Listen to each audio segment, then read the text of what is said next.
Hello, my name is Tom and welcome to The Yak, and to the third and final episode in this series which features Keith Emerson. As I mentioned at the end of part 2 in this series, ELP decided to take an extended break beginning in August 1974. The band reunited in the latter part of 1976 to begin work on a new album, which became Works Volume 1. Recording for the album began at Mountain Studios in Montreal, Switzerland, as the band decided to become tax exiles.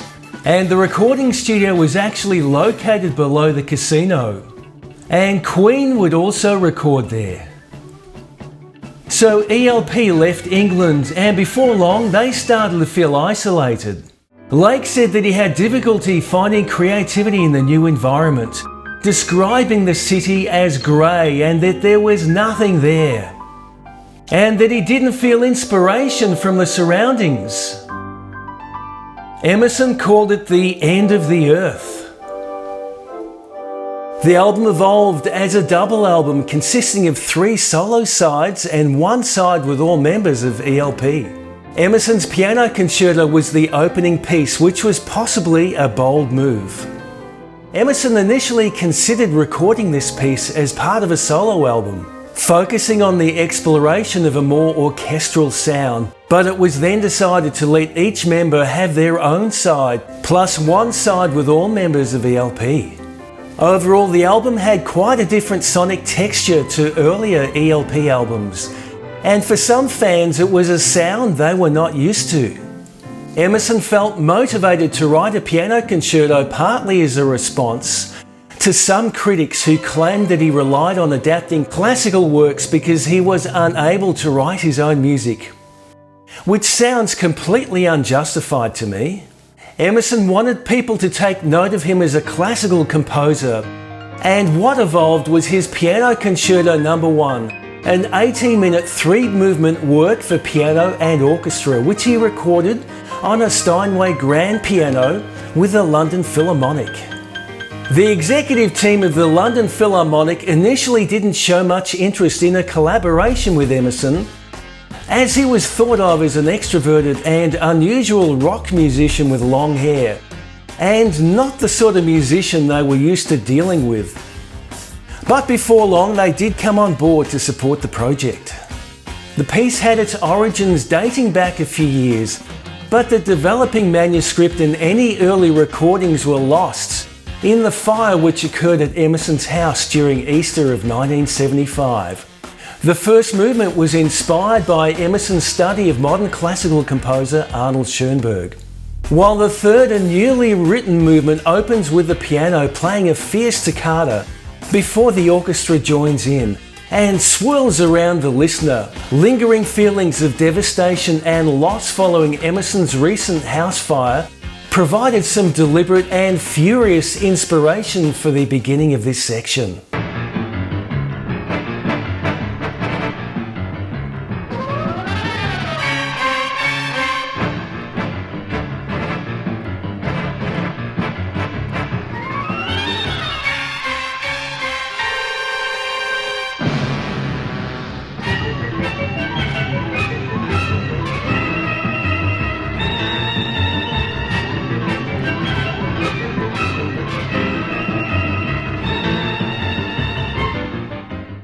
After the recording, Emerson said, "I've squeezed every ounce of myself into that thing and I feel very satisfied." The Piano Concerto No. 1, which appears on Side 1 of Works Volume 1, may not be your favourite piece by ELP, but it is considered by many to be a fine piece of classical music written by a man who knew exactly what he wanted to do and, more importantly, had the talent to do it. And lovers of modern classical music may consider this piece to be the most impressive on the album. Side 2, which was Greg Lake's side, consisted of 5 acoustic ballads, also with orchestral accompaniment written by Lake, with lyrics by Peter Sinfield. Unlock the door and unbar the gate. All right, I love you on this slate. And while